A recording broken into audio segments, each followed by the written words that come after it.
خواجہ اجمیری وہ ایک دفعہ خواجہ معین الدین فرما رہے تھے دہلی میں بیٹھ کے، بھئی ہمارے اس شہر میں دہلی میں ایک اس کونے پہ شربت بیچ رہا ہے وہ ہے جلالی،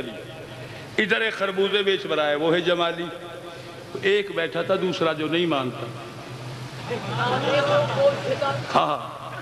تو میں دیکھتا ہوں وہ جمالی کیسے گا، وہ خربوزے والے گا، بھئی خربوزہ دینا ہے کتنے پیسے؟ پیسے کا ہے بھئی، میٹھا ہے ہاں،